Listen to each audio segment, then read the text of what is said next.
Gimana kabarnya hari ini? Pasti semakin luar biasa karena kita punya Tuhan yang luar biasa. Iya, tema hari ini adalah iman dan kekudusan Henokh, saudara.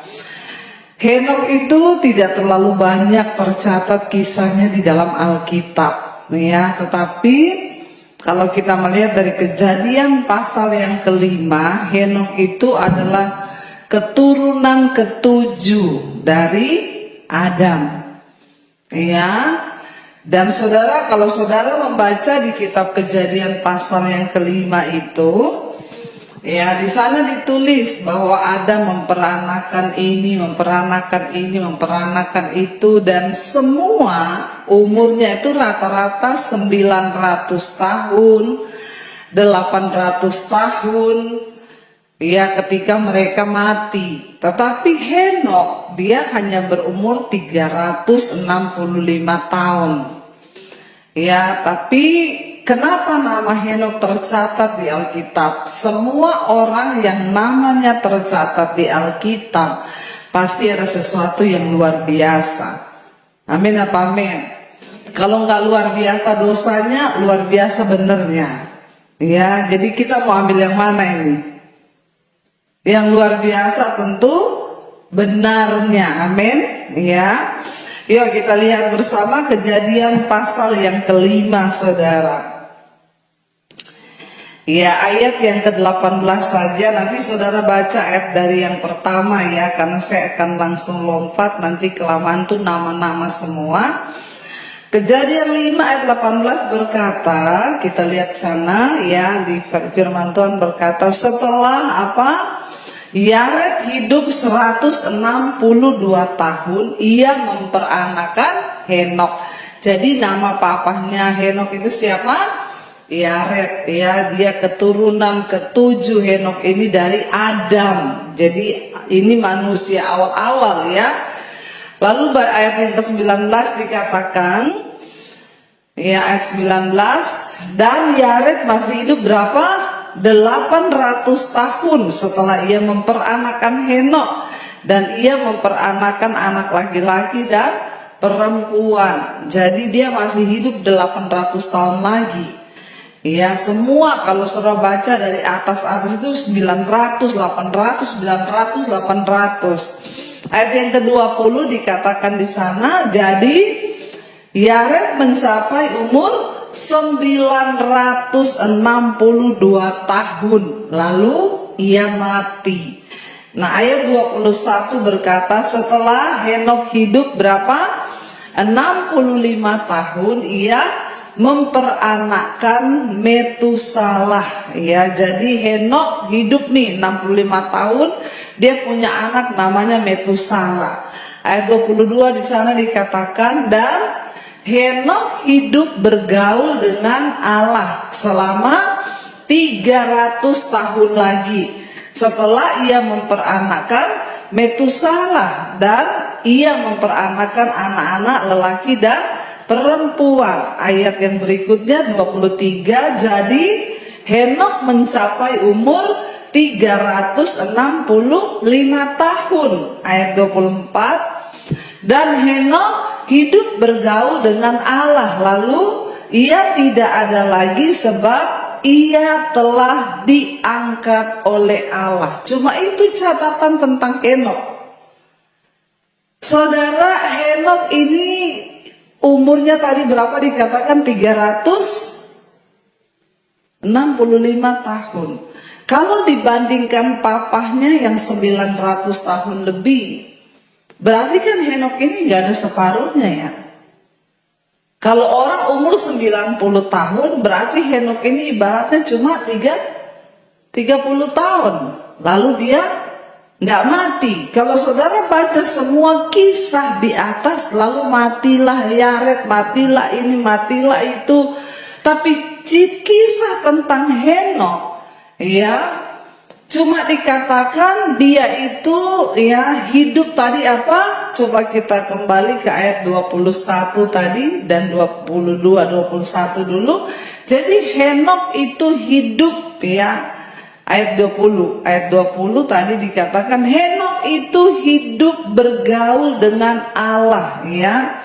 Ayat 21. Nah, dan Henok hidup bergaul dengan Allah selama 300 tahun lagi setelah ia memperanakkan Metusala dan ia memperanakkan anak-anak yang lain. Dan setelah itu catatannya, lalu Henok tidak ditemukan lagi sebab dia diangkat hidup oleh Tuhan. Henok tidak mengalami kematian, dia tidak mengalami rasa sakit, dia tidak masuk rumah sakit, tapi dia diangkat hidup. Siapa yang mau diangkat hidup? Tidak ada yang mau. Anak-anak Tuhan di sini pada tidak mau, ya saya mau. Kenapa saudara? Sebelum Yesus datang nanti, sebelum masa penganiayaan besar, kita orang yang percaya dan hidup kudus akan siapa tahu besok, kan? Amin. Bagian kita adalah harus hidup di dalam kekudusan. Alkitab berkata Henok itu bergaul dengan Allah, ya, dan dia tidak ada lagi sebab dia diangkat oleh Tuhan. Cuma 2 catatan di Alkitab yang berkata bahwa Henok hidup bergaul dengan Allah. Nah saudara, selama hidup kita ini kita bergaul dengan siapa? Saudara banyak bergaul sama siapa? Ya, kita bergaul dengan orang bijak, kita jadi bijak. Tapi bergaul dengan Tuhan jadi apa? Mulia. Amin. Saking Henok itu tiap hari bergaul dengan Allah. Bagaimana sih bergaul dengan Tuhan itu, saudara? Apakah Henok di kamar terus? Dia tiap hari tidak keluar-keluar? Alkitab bilang dia manusia biasa, punya anak juga loh, memperanakkan laki-laki dan perempuan. Ya, Henok itu hidup bergaul dengan Allah. Nah hari-hari ini kita jangan hanya menjadi orang Kristen, tapi mari kita hidup bergaul dengan Tuhan. Ya, kalau kita mau ingin jadi seperti Henok, ya kita meniru saudara. Tanpa kekudusan kita tidak mungkin melihat Tuhan. Makanya syarat pertama untuk bergaul dengan Tuhan, hidup kita harus kudus. Makanya tema hari ini iman dan kekudusan Henok. Amin. Tuhan gak mau deket-deket, apalagi bergaul sama orang yang banyak dosa, ya. Makanya Alkitab bilang Allah itu kudus, ya, dan barang siapa yang harus menjadi sahabat Tuhan, kita harus hidup takut akan Tuhan. Ya, bergaul dengan Tuhan itu artinya saudara, ayo libatkan Tuhan dalam segala hal dalam hidup kita. Ya, di dalam kita merencanakan sesuatu, melakukan segala sesuatu, ya enak saudara hidup bergaul dengan Tuhan itu. Makanya orang kalau hidupnya banyak bergaul dengan Tuhan, yang dia banyak dengar itu adalah suara Tuhan, bukan suara setan. Ya, kita banyak bergaul dengan Tuhan, yang kita dengar ya suara Tuhan. Makanya hidup kita penuh damai sejahtera. Tapi orang kalau tidak bergaul dengan Tuhan, ya tiap hari dia dengar suara setan. Orang salah sedikit aja udah itu kan. Makanya memang mamamu tuh begitu, papamu tuh begitu, memang kakak iparmu tuh begitu, memang begini, lalu emosi. Nah, itu kamu bergaul dengan setan. Tapi kalau kita bergaul dengan Tuhan, baru mau marah, ada suara yang bilang, "Nggak usah, tinggalkanlah panas hati itu, marah-marah itu dosa di hadapan Tuhan." Ya suami-suami, engkau di rumah hidupmu membawa damai sejahtera kalau engkau hidup bergaul dengan Tuhan. Ya, tapi kalau engkau banyaknya ya bergaul dengan setan, yang kau dengar terus suara setan, maka tiap hari stres, marah-marah, hidup cuma sebentar kok, ya stres loh, ikuti setan. Benar nggak saudara? Hidup ini cuma sebentar. Makanya banyak bergaul dengan Tuhan, dengarkan suara Tuhan, mengucap syukur. Kenapa saudara Henokh dikatakan dia hidup pada zaman itu dan dia bergaul dengan Tuhan? Karena pada zamannya Henokh itu ternyata juga sudah terjadi kekacauan. Orang baru 7 turunan dari Adam, dosa ternyata udah banyak. Saudara nggak percaya? Kita buka di Yudas, ada catatan tentang hidup Henokh di Yudas. Yudas pasal yang pertama, kalau kita lihat saudara, ayat yang ke-14 ya. Yudas pasal yang pertama ayat yang ke-14 dulu dikatakan di sana, kita baca juga tentang mereka Henokh keturunan ke-7 dari Adam telah apa? Bernubuat, katanya sesungguhnya Tuhan datang dengan beribu-ribu orang kudusnya, ayat 15, hendak menghakimi semua orang dan menjatuhkan hukuman atas orang-orang fasik karena semua perbuatan fasik yang mereka lakukan dan karena semua kata-kata nista yang diucapkan orang-orang berdosa yang fasik itu terhadap Tuhan. Henokh adalah orang pertama yang berbicara tentang eskatologi di dalam Alkitab, yaitu ilmu tentang kedatangan Tuhan. Henokh, ya. Kenapa Henokh diangkat Tuhan hidup-hidup? Ya, dia ternyata sempat di dalam generasinya dia mengucapkan saudara tentang satu saat nanti Tuhan akan datang dan dia akan menghakimi semua orang fasik. Nah, ternyata di zamannya Henokh itu orang-orang hidup seperti apa? Coba kita lihat dari Yudas pasal yang pertama ini, ya. Kita lihat ayat yang ketiga mulai saudara. Inilah orang-orang di zamannya Henokh, makanya Yudas menuliskan demikian. Seperti apa zamannya Henokh saat itu kita baca. Saudara-saudaraku yang kekasih, sementara aku bersungguh-sungguh berusaha menuliskan kepadamu tentang keselamatan kita bersama, aku merasa terdorong untuk menulis ini kepada kamu dan menasehati kamu. Ini Yudas yang tulis ya. Supaya kamu tetap berjuang untuk mempertahankan iman yang telah disampaikan kepada orang-orang kudus ya.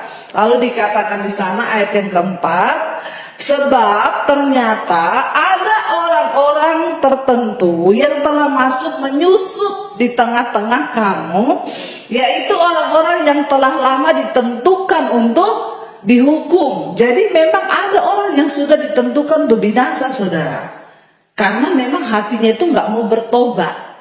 Ya, makanya saya nggak heran kalau saya nasihati orang Kristen, kamu tuh lo mau bertobat begini, siapa tobat? Oh, memang ini ditentukan untuk binasa, karena memang hatinya kebal, nggak mau dengar firman Tuhan. Tuhan kan udah tahu, kayak Yudas sendiri, ya dia akhirnya ya menjual Tuhan Yesus. Ya, Yudas yang menyangkal Yesus ya, bukan Yudas murid Yesus yang ini. Dia itu kenapa saudara? Karena memang dia ditentukan untuk binasa. Tuhan tahu memang hatinya itu bakal seperti itu. Lalu dikatakan di sana, mereka itu adalah siapa? Orang-orang yang fasik yang menyalahgunakan kasih karunia Allah kita. Jadi ternyata memang banyak orang Kristen pun zaman sekarang ini menjadi orang-orang fasik yang menyalahgunakan apa? Kasih karunia. Udah apa-apa, ya mau dosa kasih karunia. Untuk apa Yesus mati bagi kamu? Dia turun dari sorga kok kamu masuk neraka? Kan kita sudah diberi kasih karunia. Nah ini orang-orang yang menyalah. Jadi ternyata di dalam Alkitab sudah ditulis akan ada orang-orang yang menyusup masuk ke dalam pengajaran-pengajaran Kristen. Kalau dikatakan menyusup berarti memang mirip. Makanya nggak ketahuan dong. Kalau serigala masuk ke domba langsung ketahuan nggak? Ya ketahuan orang dia serigala, tapi serigala berbulu. Nah itu namanya penyusup. Kelihatannya seperti kita, kelihatannya pendeta. Tapi firman Tuhan bilang dari buahnya saudara harus mengenal. Tidak bisa dibohongi saudara. Buah berbicara. Ya, makanya di sini dari zaman dulu ternyata dikatakan sudah ada orang-orang fasik yang menyalahgunakan kasih karunia. Mereka itu menyusup ke dalam orang-orang Kristen. Mereka itu menyalahgunakan kasih karunia untuk apa? Melampiaskan apa? Hawa nafsu mereka. Dan yang menyangkal satu-satunya penguasa dan Tuhan kita Yesus Kristus. Jadi di zaman Henokh pun memang sudah ada orang-orang yang hidup tidak takut akan Tuhan. Terjadi lagi di zaman Yudas, mirip seperti di zaman Henokh dulu. Orang tidak menghormati Tuhan. Ya, mereka bebas melakukan dosa, mereka hidup dalam kenajisan, persinahan, kepahitan, segala dosa. Tapi bilangnya apa? Kasih karunia. Hati-hati dengan pengajaran kasih karunia. Ya, tidak apa-apa kok. Tuhan mengampuni kau terus. Ya, gereja itu kan bengkel. Nanti hari ini rusak, besok lagi kau rusak lagi, datang lagi ke bengkel, rusak lagi, tahun depan rusak lagi, rusak terus sampai bertahun-tahun. Ya, kalau saya jadi bengkelnya sedang saya tidak mau Pak layani mobilmu ini rusak terus, buang aja nih mobil, iya enggak? Orang mobil kok rusak terus? Jadi anak Tuhan kok nggak tobat-tobat? Hidup berdosa terus jatuh lagi. Tuhan juga tahu ya kejatuhan yang seperti apa. Kalau kita jatuhnya ini cuma marah, oh memang saya lepas kontrol ya, saya tadinya kepengen marah sih, tapi akhirnya marah, ampuni aku Tuhan. Itu Tuhan maklumi, itu dosa namanya hilaf. Tapi kalau bersinah, selingkuh, homo, itu bukan hilaf, itu doyan. Ya, perlu bertobat. Jangan main-main dengan kasih karunia loh saudara. Ya, kita bicara tentang kekudusan hari ini saudara. Ini zaman sudah mau selesai dunia ini. Kemarin ya Elon Musk orang pertama sudah berhasil dipasang chip di otak. Ya, ini lagi dalam masa pemulihan. Tanggal 29 Januari kemarin, percobaan pertama pemasangan chip di otak manusia. Ya, saudara, kita ini semua data kita kan sudah diambil. Ya, nanti kan ke depan ini memang ini Alkitab yang ngomong, Tuhan bilang, kitab Wahyu bilang, semua orang akan dipasang tanda itu, dan siapapun yang tidak pakai tanda itu tidak bisa beli, tidak bisa jual. Ya, chip itu nanti akan dipasang. Chip itu apa saudara? Saya pikir-pikir chip itu paling ya ini loh, SIM card kita ini kan di sini sudah ada M-banking. Makanya sekarang semua sudah sinkronkan antara NIK sekarang sama chip. Jadi ke depan orang nggak bisa ganti-ganti nomor lagi. Ini semua sedang diproses menuju kepada pemasangan chip. Nanti ketika tiba waktunya, dulu saya pikir, wah masih lama. Memang waktu saya berkhotbah, awal-awal saya bertobat, saya baca tentang artikel itu. Ya, mereka bilang, perusahaan Mondex itu bilang, mereka akan usahakan pembuatan chip itu sudah selesai 2020. Waktu saya khotbah dulu saya bilang, waduh masih 2020, masih lama itu. Mungkin saya masih hidup atau sudah mati kali. Ternyata ini sekarang sudah 2024. Iya enggak? Dan tanpa terasa. Dan memang itu terus saudara. Ya, berlaku. Makanya saya bilang ya memang saudara ini akan mengarah ke sana. Ya, kita nih sekarang sudah KTP kita semua sudah elektronik kan. Saya tuh loh dikejar-kejar dari kelurahan, Bu, pergi ke Dukcapil, Bu, sana foto, Bu, supaya Ibu nggak usah bawa KTP yang ada ini lagi. Ibu sudah dipasang aplikasi di handphone. Semua aplikasi, saudara. Ya, jadi nanti kita, ya saya bilang, enggak mau saya Pak, jangan dulu. Kenapa? Nanti kalau pasangan chip saya duluan yang dipanggil. Iya, karena saya sudah ada di aplikasi. Ya, ini semua mengarah, saudara. Dulu saya pikir gini, tidak mungkin lah di Indonesia mau pakai gitu. Orang semua juga belum ada bisa pembayaran, semua pakai cash. Sekarang saudara di kampung-kampung, saya lihat mas-mas itu, Mas beli rokok ya berapa satu, banyak pakai apa? OVO ya, ya ini scamping. Ih, orang di desa, saudara, bayar pakai apa ya? Dana ya, ting. Oh memang benar, semua sedang mengarah ke sana. Iya, malah sekarang itu kan lebih canggih lagi. Kemarin yang Elon Musk itu pemasangan pertama itu dia bilang, ini sangat baik sekali karena WHO sangat mendukung. Ya, WHO sangat mendukung. Kenapa? Bicara tentang kesehatan. Kalau sudah pasang chip itu, gampang terdeteksi kena kanker, kena sakit apapun, langsung nyala. Saya pertama pikir gimana ya? Teman saya, saudara, teman saya itu dia sekarang pakai, nggak tahu kayak alat apa itu ya, ditanam di sininya dia kayak chip, saudara. Kita lagi makan, bunyi HP-nya, kenapa Pak? Aduh, gula saya naik. Loh kok bisa tahu? Iya Bu, ini ada chip dipasang di sini. Jadi ini disinkronkan ke handphone saya aplikasinya.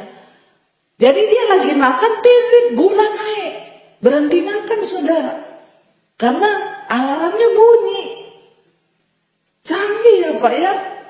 Kalau kita jatuh tempo.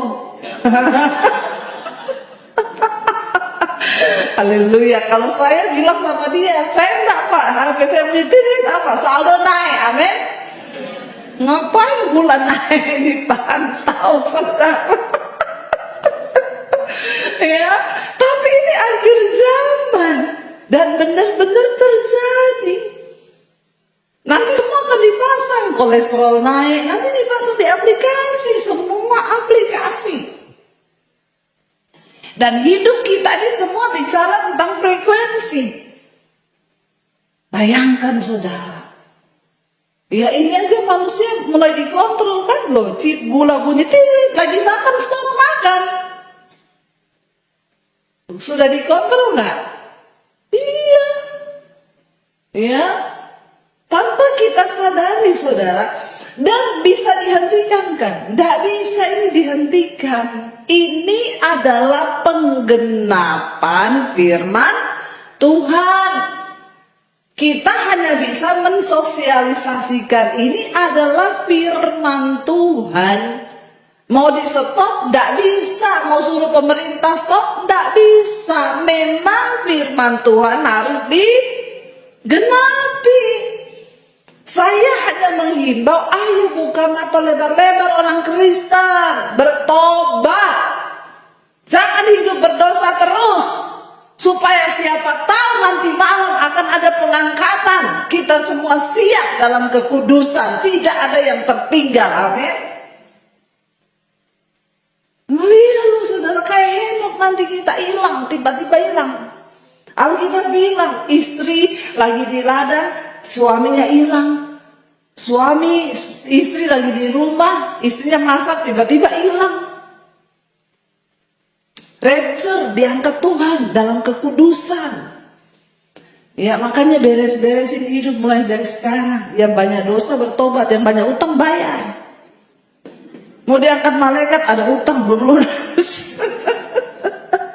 Ya, cukupkan dirimu dengan apa yang ada padamu, amin.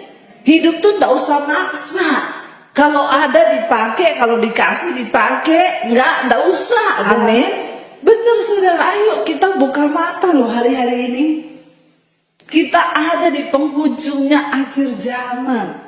Dan pengajaran-pengajaran orang-orang yang menyusup ngomongin tentang karunia, kasih karunia semakin banyak. Nggak apa-apa dosa, nggak apa-apa. Tuhan sudah mati kok buat kita. Ya masa sih kita nggak masuk surga? Yesus aja turun dari surga karena kasihnya menyelamatkan kita. Masa cuma karena kita homo, kita lesbi, kita selingkuh, kita kepahitan, masa kita nggak masuk surga? Orang kudus, Henok hidup kudus, bergaul dengan Tuhan, terangkat hidup-hidup. Ya, jadilah sahabat Tuhan. Lalu kita lanjut ayat yang berikutnya, dikatakan dosa-dosanya apalagi saudara di sana. Ya, kita lanjut Yudas tadi, ya.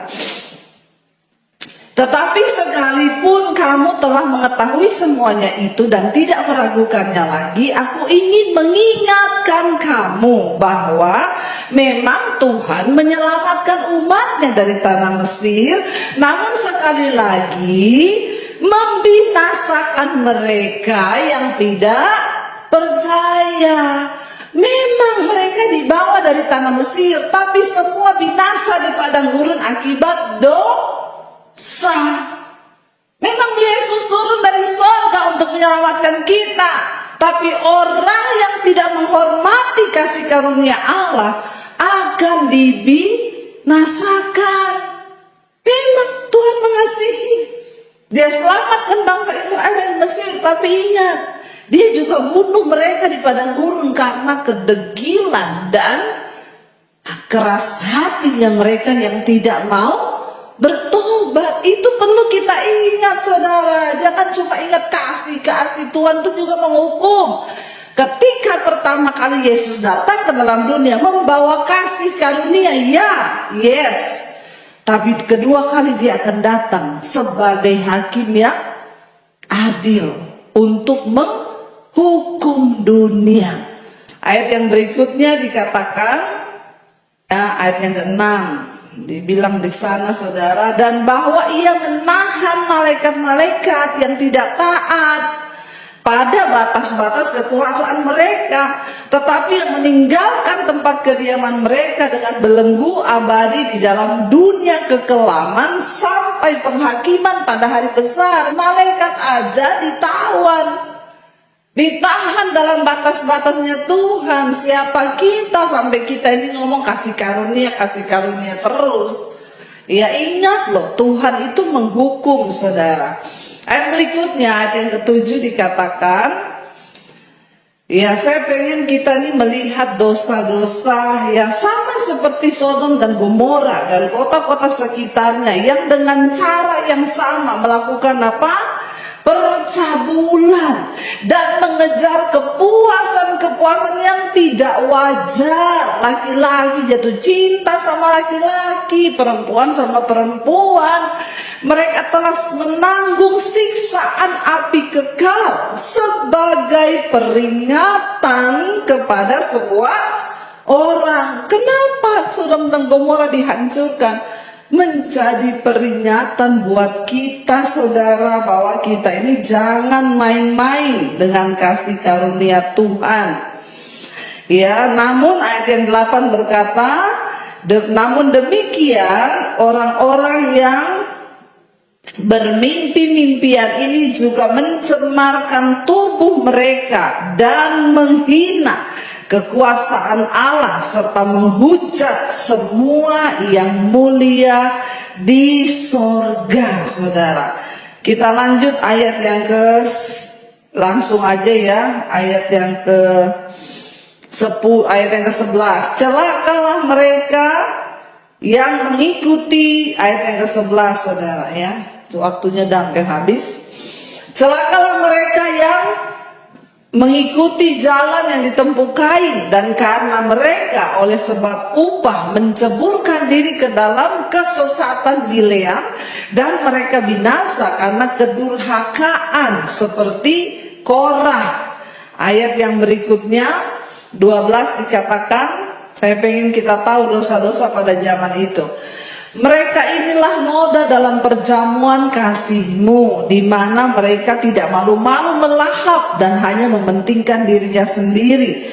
Mereka bagaikan awan yang tak berair, yang berlalu ditiup angin. Mereka bagaikan pohon-pohon yang dalam musim gugur tidak menghasilkan buah. Pohon-pohon yang terbantun dengan akar-akarnya yang mati sama sekali. Perhatikan, tidak berbuah. Orang-orang ini tidak berbuah, gak ada buah apa-apa, malah buah kejelekan yang mereka hasilkan. Ayat yang ke-13 berkata, mereka bagaikan ombak laut yang ganas, yang membuihkan keaiban mereka sendiri. Mereka bagaikan bintang-bintang yang baginya telah tersedia tempat di dunia kekelaman untuk selama-lamanya. Memang kelihatannya bintang, saudara, tapi akan dibinasakan oleh Tuhan. Ayat yang ke-14 juga tentang mereka, Henok, keturunan ketujuh dari Adam, telah bernubuat. Katanya apa? Sesungguhnya Tuhan datang dengan beribu-ribu orang kudusnya. Ya, dan ayat yang ke-15, hendak menghakimi semua orang dan menjatuhkan hukuman atas orang-orang fasik karena semua perbuatan fasik yang mereka lakukan, dan karena semua kata-kata nista yang telah diucapkan orang-orang berdosa yang fasik itu terhadap Tuhan. Ayat 5, ayat 16, ini dosa-dosa mereka, saudara, ya. Ayat 16 dikatakan di sana, mereka itu orang-orang yang apa?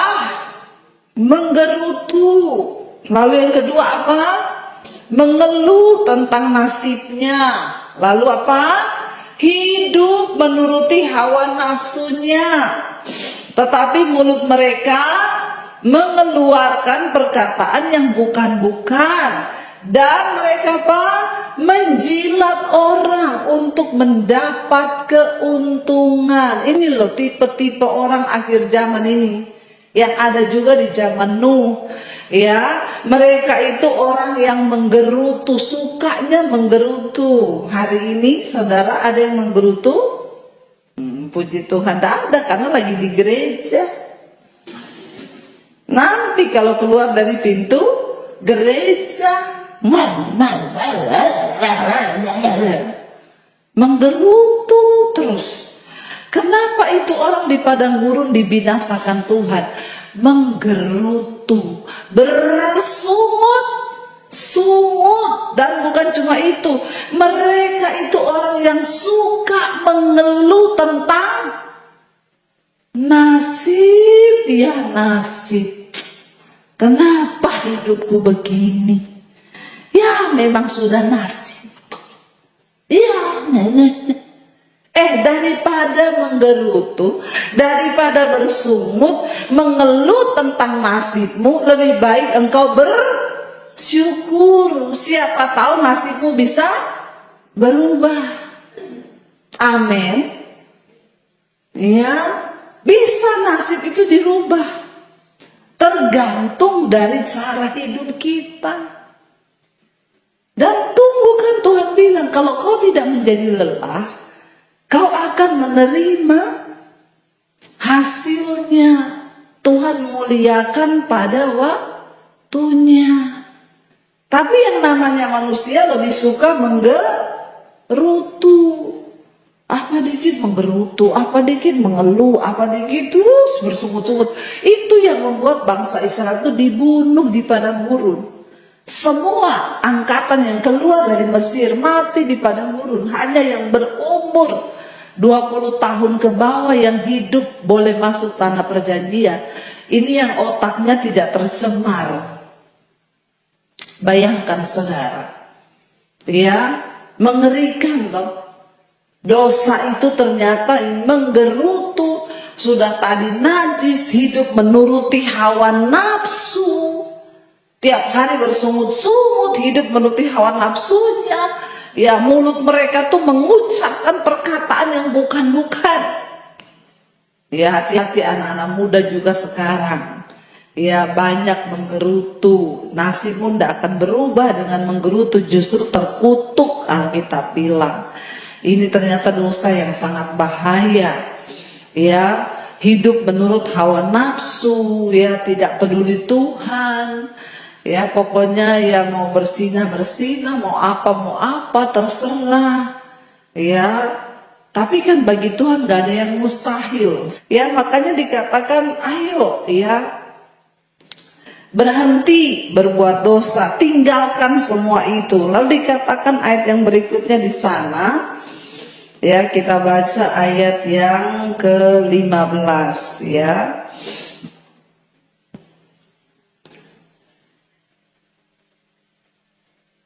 Tadi ayat yang keberapa saudara? 16 ya. Oh iya 16 itu sudah selesai sampai di situ. Ya, dan dikatakan sana mereka itu juga adalah orang-orang yang suka menjilat untuk mendapatkan keuntungan, ya. Ayat 17, tetapi kamu saudara-saudaraku yang kekasih, ingatlah akan apa yang dahulu telah dikatakan kepada kamu oleh rasul-rasul kita Tuhan Yesus Kristus. Ya Tuhan kita Yesus Kristus. Saudara, kita sudah mengerti kebenaran. Ya ayo jangan jadi penjilat. Ya ngapain sih, mending cari muka sama Tuhan daripada cari muka sama manusia. Ya makanya orang yang mulutnya manis itu jangan dipercaya ya. Mending yang langsung ceplas-ceplos saja ya, daripada yang terlalu manis. Kalau ketemu orang luar biasa ya, kalau saya pret ya, karena orang-orang yang suka menjilat itu bahaya. Dari zaman Nuh juga ternyata sudah ada mereka-mereka itu, karena akibat dosa. Sebenarnya dosa zaman sekarang dari zaman Nuh juga, dari zaman Adam dan Hawa ya sama toh, sama, tidak ada bedanya, karena namanya tetap dosa, dosa. Jadi gak ada bedanya. Makanya mari kita bertobat, bersyukur kita masih diingatkan. Ayo pulang dari sini ya, jangan lagi bersungut-sungut.